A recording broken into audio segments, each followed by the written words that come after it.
Olá, o meu nome é Laura e eu sou acadêmica de odontologia da Universidade Federal de Pelotas e venho apresentar o trabalho intitulado O emprego da rede social Instagram para introdução às apresentações científicas.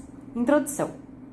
A elaboração e apresentação de trabalhos científicos para o estudante de graduação pode ser considerada uma etapa de grande desafio acadêmico. O ato de discursar e falar em público, como em seminários e apresentações de trabalhos e congressos e eventos, pode ser considerado um processo de grande estresse para os acadêmicos. Assim, as redes sociais elas surgem e se configuram como tecnologias de informação e comunicação muito importantes no processo educativo, como ferramentas de ensino e aprendizagem na criação, disseminação e compartilhamento de conhecimentos. De certo modo, elas vêm redesenhando e redefinindo a transmissão do ensino de conteúdos informacionais, criando novas e interessantes oportunidades de divulgação e uma forma um pouco mais personalizada e flexível. Dessa forma, o objetivo do presente trabalho é relatar a experiência prática na utilização da plataforma Instagram na criação e disseminação do conhecimento, com um foco nos acadêmicos de graduação e apresentação de trabalhos de conclusão de curso, os TCCs. Metodologia. A metodologia utilizada para a veiculação do conteúdo é a rede social Instagram, através da conta @powerpoint.tcc. O conteúdo é produzido por uma aluna de graduação em odontologia, com o apoio de diversos colegas, docentes e discentes, envolvidos nas apresentações científicas e acadêmicas. São realizadas postagens bem frequentes, abordando diversas temáticas relacionadas ao escopo do trabalho, que versa sobre o tema apresentação de trabalhos de conclusão de curso. São elaborados materiais variados no formato de posts, entre os quais a gente pode citar as dicas de software PowerPoint para a criação de apresentações, dicas de oratória e postura e linguagem, além de informações de apresentações de dados, de forma bem atrativa e interessante para os alunos. Os formatos das postagens são realizados daqueles disponíveis na plataforma Instagram, posts nos feeds, reels, stories, vídeos no IGTV, além de lives da própria conta. A periodicidade das postagens temáticas é de pelo menos um post a cada 2 dias, e a avaliação do alcance e entrega do conteúdo é feita através das métricas que são disponibilizadas pelo próprio aplicativo da rede social. Resultados e discussão. A conta do Instagram foi inicialmente criada no final de novembro de 2020, com o intuito de veicular e transmitir o conhecimento sobre apresentações científicas e acadêmicas, principalmente aos alunos de graduação que precisam apresentar o seu TCC e que possam se sentir apreensivos e inseguros com esse momento tão importante da vida acadêmica. Além do público-alvo pré-selecionado, essa conta do Instagram ela também alcança alunos de pós-graduação, professores e também entusiastas em apresentações empregando software PowerPoint. Algumas das temáticas já abordadas nesse projeto foram identidade visual, a oratória, dicas de PowerPoint, design e diagramação e conteúdo científico. Cada uma das distintas categorias de conteúdo são alternados nas postagens, para que a entrega do conteúdo seja realizada de uma forma bem dinâmica e nunca repetitiva. As temáticas apresentam 5 principais formatos de postagens: posts nos feeds, no Reels, vídeos longos no IGTV, além de conversas em lives e posts nos stories. Em julho de 2021, a conta PowerPoint.tcc já contava com mais de 3.300 seguidores e o alcance chegou até 2.823 contas e 271 salvamentos num único post. Além disso, as métricas disponibilizadas aqui presentes pela plataforma Instagram demonstram um interesse crescente acerca do tema, além do engajamento bem perceptível do público-alvo, demonstrando a efetividade desse uso das redes sociais para a transmissão de conhecimento sobre apresentações científicas. Concluímos, então, que a experiência prática de utilização da plataforma Instagram para a transmissão e conhecimento sobre apresentações científicas se mostrou extremamente promissora. Além disso, os engajamentos percebidos através das métricas utilizadas pelo Instagram demonstraram um grande interesse sobre a temática abordada, uma vez que as apresentações científicas e acadêmicas são habituais aos alunos de graduação. Então, muito obrigada pela atenção de todos.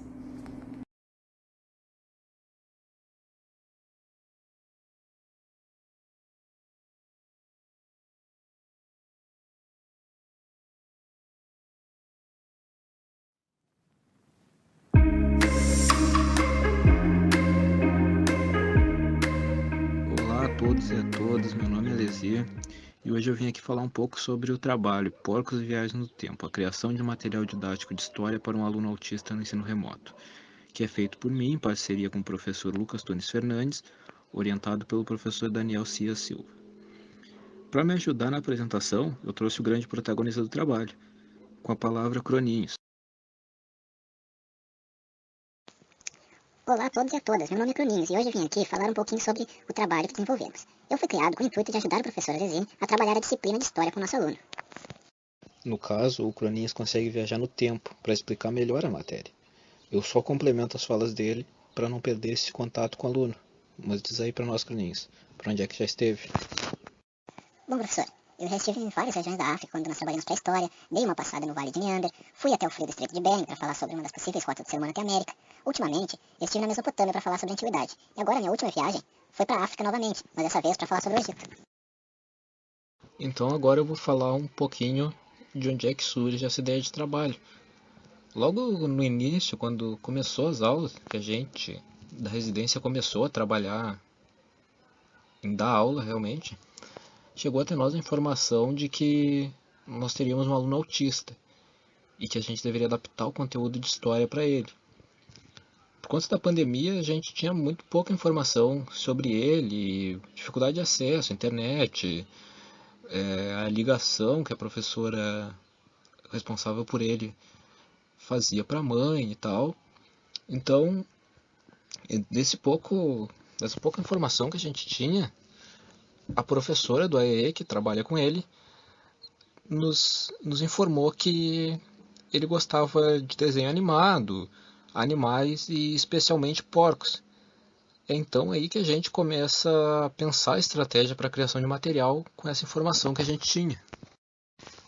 Após muita conversa dentro do grupo do Núcleo Navegantes, a gente tem essa ideia de criar um personagem porco que seria quem iria auxiliar o professor, né?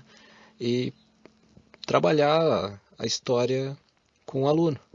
E como eu sempre gostei de desenhar e criar história em quadrinho, eu fiz o desenho à mão do personagem e mandei no grupo. O pessoal achou legal, só que eu precisava de uma forma de digitalizar ele para colocar ele dentro do material da disciplina. Então é que entra em cena o professor Lucas, que é um amigo meu de longa data, que tem grande habilidade em digitalização. E aí é ele que dá a cor e a vida ao Croninhos com a digitalização e me manda o Croninhos de volta já colorido. E eu faço o fundo, crio o cenário a partir do aplicativo Canva e faço as falas do personagem, adiciono as caixas de texto, que no caso é a informação, é o contato que eu tenho com o aluno para não perder totalmente.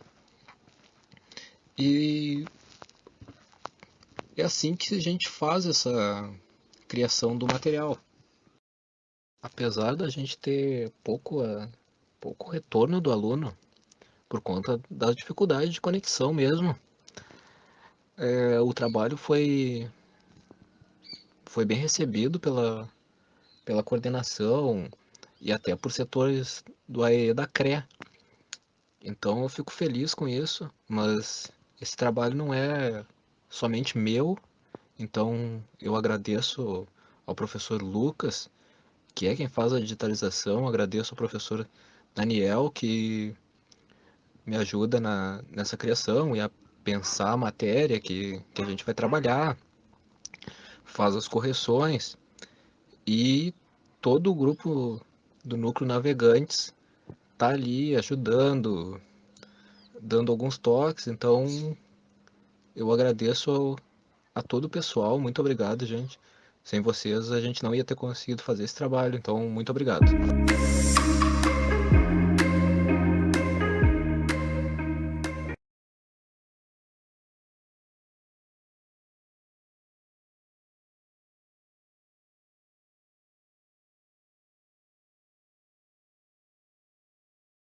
Olá, meu nome é Emanuele Soares Cardoso, eu sou graduanda do curso de Engenharia Geológica e eu vou apresentar o trabalho Extensão e Quarentena, vídeo sobre o Ártico e a Antártica em plataforma virtual. Este trabalho foi feito em parceria com a Suiane Gonçalves de Campos, com o Vitor Matheus Lopes Vargas, com Johnny Barreto Alves, com a Vanessa Pereira e orientado pelo professor doutor Vítor Magalhães Pinto. No atual momento em que vivemos, a democratização das ciências e tecnologias é essencial para o exercício da cidadania. O acesso ao conhecimento desenvolve a capacidade de raciocínio lógico e a capacidade de questionamento.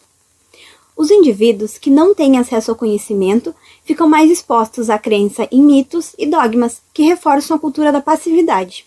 No ano de 2019, o Grupo de Estudos em Geociências do curso de Engenharia Geológica, o GEOS, cujo eixo de extensão é denominado de Geolude, promoveu uma série de oficinas voltadas para alunos de 3º, 4º e 5º ano do ensino fundamental, e exposições, que tinham como intuito a divulgação científica. Buscando uma alternativa para dar continuidade ao projeto, foram elaborados vídeos didáticos. Inicialmente, os vídeos focavam no passo a passo para a confecção de materiais didáticos geocientíficos de fácil acesso, como, por exemplo, o modelo da Terra feito com massinha de modelar e réplicas de fósseis utilizando massa de modelar cerâmica. No final de 2020, os vídeos passaram a ter uma nova abordagem, visando a divulgação de conceitos científicos para crianças, utilizando uma linguagem extremamente simples e exemplos do cotidiano. O presente trabalho objetiva a apresentação do processo criativo do vídeo Ártico e Antártica, entre ursos polares e pinguins, resultado da parceria do Grupo de Estudos em Geociências com o Instituto Nacional de Ciências e Tecnologias da Criosfera. A metodologia ela foi dividida em 5 etapas. A primeira etapa é o briefing. Nessa etapa foi definido o tema do vídeo e o público-alvo. A segunda etapa é a preparação do roteiro. Nesta etapa, buscou-se referências em filmes infantis com o intuito de traçar um paralelo entre o filme e o conceito geográfico e geológico que seria apresentado. Para este vídeo, utilizou-se os filmes Happy Feet e o Pinguim, A Bússola de Ouro e Os Pinguins de Madagascar. A terceira etapa é a locução. O roteiro ele foi dividido em 5 sequências e o áudio de cada sequência foi gravado de forma individual. A quarta etapa é a animação. A animação ela foi realizada por meio da técnica de slow motion digital, utilizando o software Videopad e fazendo uso de bancos de imagem e áudios de domínio público. A quinta etapa é a pós-produção. Nessa etapa foi unido o produto da etapa de locução, de animação e inseridos efeitos visuais e sonoros adequados. A produção do vídeo Ártico e Antártica, entre ursos polares e pinguins, teve como intuito abordar conceitos geológicos e geográficos, fazendo uso de uma linguagem extremamente simples, exemplos do cotidiano e personagens conhecidos. Inicialmente, o vídeo tem como enfoque a diferenciação entre o hemisfério sul e norte e o Ártico e a Antártica. Dando seguimento ao vídeo, produziu-se o resumo das principais características do Ártico, como a localização do Polo Norte, a localização do Círculo Polar Ártico, a máxima e a mínima temperatura, os povos nativos e os animais que lá habitam. De mesma forma, elaborou-se o resumo a respeito da Antártica, com as principais características do continente. O resumo da Antártica enfatizou a importância da realização de pesquisas científicas lá, e que essas são realizadas por cientistas do mundo todo, e que diversos países possuem bases científicas na Antártica, incluindo o Brasil. Foram expostas fotos de cientistas brasileiros e da base brasileira, a Estação Antártica Comandante Ferraz. Finalizando o vídeo, elaborou-se um tópico denominado de No Cinema, onde foram apresentados filmes infantis ambientados no Ártico, como A Bússola de Ouro, e ambientados na Antártica, como Happy Feet e o Pinguim e Os Pinguins de Madagascar. Conclui-se que o ensino das geociências, como de outros temas científicos, é primordial para o desenvolvimento do indivíduo. Porém, estes temas requerem uma abordagem lúdica e materiais didáticos adequados, que permitam que o professor aborde esses temas em sala de aula. A migração das oficinas para o formato remoto foi extremamente eficaz para o projeto. Entretanto, muitos alunos não possuem acesso aos conteúdos disponibilizados. Uma alternativa que será implementada pelo GEOS consiste na disponibilização de material didático impresso. Estas são as minhas referências. Muito obrigada!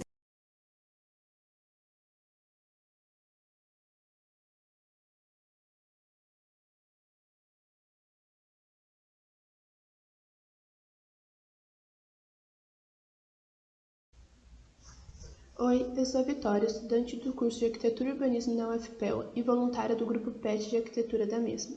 E por meio da orientação do professor André Carrasco e com a ajuda da discente Júlia, Ramile e Silvana, vim apresentar para vocês o Quartas com a FORB, o desafio das atividades extensionistas através das lives. O Quartas trata-se de uma atividade de ensino de extensão de viés coletivo, desenvolvida pelo PET de Arquitetura, que ocorre através de palestras, grupos de estudos, mesas redondas e debates. Esses eventos também podem ser usados como uma ferramenta de divulgação de outras atividades realizadas pelo PET ou pela UFPEL. Seus objetivos são divididos em os gerais, que são estimular o senso crítico e o senso reflexivo, e os específicos, como, por exemplo, ser um espaço de discussão aberto à comunidade, complementar a formação do indivíduo, explorar temáticas e questões vinculadas à contemporaneidade, viabilizar discussões interdisciplinares que aumentem o repertório teórico dos participantes e dar a chance aos professores e os alunos a apresentarem projetos realizados dentro da própria universidade. Nesse viés, por se tratar de uma atividade de caráter coletivo, a pandemia fez com que os quartas se adaptassem às ferramentas remotas. Por conta disso, o evento passou por dificuldades como pouca adesão dos estudantes e até mesmo dificuldades em interagir com os participantes. Dessa forma, a alternativa encontrada foram as lives, que por mais que contassem com um pouco número reduzido de pessoas, tendo em vista o cansaço do ensino remoto, é uma ferramenta mais interativa e acessível.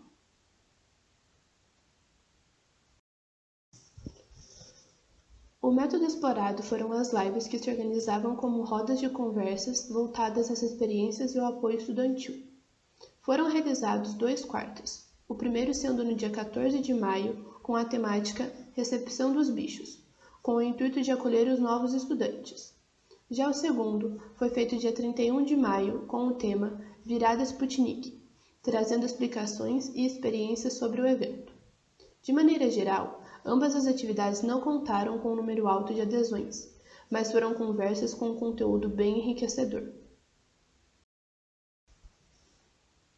Os resultados e discussões do evento já eram frequentes na reunião do grupo PET e o principal questionamento era: como dar continuidade ao Quartas após um ano de ensino remoto e saturação dos estudantes em relação ao ambiente digital?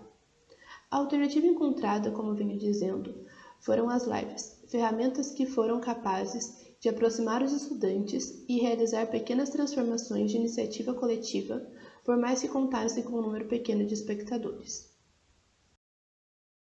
Aqui há registros do post feito para a divulgação da live da recepção dos bichos e também um print feito durante o evento. O mesmo teve a duração de cerca de 50 minutos e contou com 48 participantes. Já aqui há registros da divulgação feita para a live da Virada Sputnik e ao lado há registros feitos durante a atividade que contou com a participação de ex-participantes e responsáveis pelo evento. Nesse caso, a live durou cerca de 40 minutos e contou com 25 espectadores. Por fim, nota-se que a atividade extensionista promovida pelo grupo PET FAURB, Quartas com a FAURB, se manteve viva e adaptando-se a transformações sociais e pandêmicas, dando continuidade aos objetivos propostos, como as trocas de saberes através das rodas de conversas, mantendo-se um ambiente de discussão aberto à comunidade e sendo uma ferramenta fundamental para apresentar novos projetos. Além de acrescentar ao grupo mais um aprendizado, novas soluções para situações nunca vividas. Enfim, em tempos desafiadores para o ensino no Brasil, o grupo segue sua caminhada extensionista e adaptando-se. Muito obrigada pela atenção.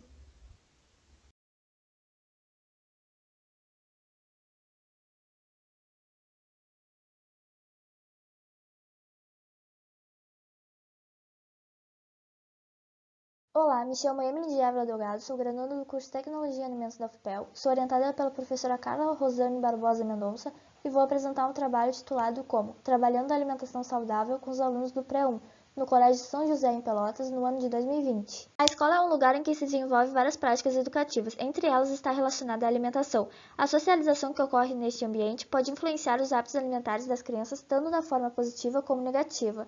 Bom, o contexto ele é apropriado para as ações que vão gerar o desenvolvimento e a continuidade das práticas alimentares saudáveis para as crianças. A escola é excelente para o desenvolvimento de ações voltadas à saúde, uma vez que permite não apenas que as mesmas sejam executadas desde a educação infantil de maneira contínua e por longo período, mas também por proporcionar a inclusão da comunidade familiar neste processo. O sistema educacional teve uma modificação que ocorreu no ano de 2020 por causa da pandemia devido ao Covid-19. A comunidade escolar teve que enfrentar o desafio pelo novo formato das aulas serem de forma online. Apesar disso, esse formato viabilizou o desenvolvimento das atividades e ocupou um espaço significativo no processo de ensino.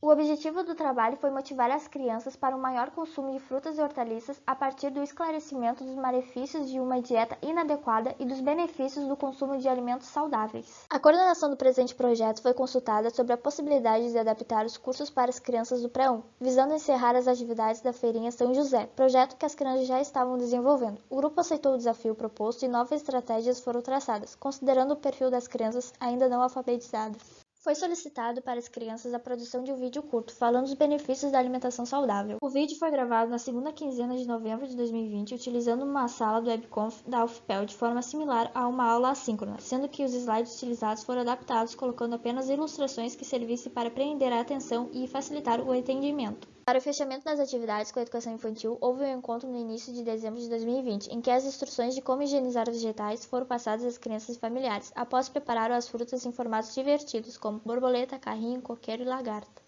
Para avaliar as atividades envolvidas com a educação infantil, foi enviado um questionário de 5 questões por e-mail, solicitando que as professoras das turmas envolvidas realizassem a avaliação. Foi solicitado que as respostas fossem indicadas por números de 1 a 5, sendo 1 para pouco ou nada relevante e 5 para muito ou totalmente relevante. As questões eram: como você avalia o conteúdo que foi trabalhado pelo projeto de alimentação saudável? Você acredita que o tema foi importante para alertar as crianças sobre seus hábitos alimentares? As atividades realizadas foram adequadas para incentivar as crianças? Em que intensidade você acha que as informações atingiram as famílias das crianças? Se possível, gostaríamos que fosse feito um comentário com sugestões para a melhoria dos próximos cursos. Nas figuras 1 e 2 podem ser vistos o folder elaborado pelo colégio para a divulgação do projeto e também uma imagem do vídeo produzido pelo grupo de extensão. O vídeo sobre as vantagens da alimentação saudável ficou com cerca de 19 minutos de duração, considerando um pouco extenso para crianças em idade pré-escolar, já que nessa fase é mais difícil de prender a atenção das crianças por muito tempo.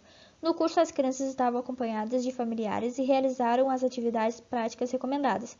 Como a lista dos materiais foi enviada antecipadamente, as famílias providenciaram o material necessário e na lista foram designadas 4 propostas de preparações. As frutas em formato divertido foram montadas previamente e mostradas às crianças. Em seguida, foi ensinado passo a passo e novas preparações realizadas de forma síncrona. Na figura 3, podem ser vistas imagens dos preparos das frutas em formato divertido que foram desenvolvidas. Todas as questões da avaliação receberam nota máxima, demonstrando que os docentes do colégio consideraram ótimas atividades tanto em relação ao conteúdo quanto à sua importância, adequação da idade das crianças e atingimento das famílias. Houve uma sugestão para melhorar nos próximos cursos, reduzir o tempo do conteúdo teórico em função da idade dos alunos, que quanto mais novo, menor o grau de concentração. Concluímos que a experiência proporcionada pelo ensino remoto foi favorável e diferente para as práticas de extensão. Independente de todos os problemas impostos ao ensino no ano de 2020, o ajuste às tecnologias digitais proporcionou a continuação das ações de extensão. Portanto, o resultado da avaliação do Pré-1 pelas docentes foi muito positivo, comprovando que o curso pode ter produzido resultados significativos nas crianças em relação à consciência do impacto para a saúde de uma alimentação saudável e adequada, possivelmente motivando a aplicar o consumo de vegetais e também a experimentar novos sabores. Algumas referências. Obrigada.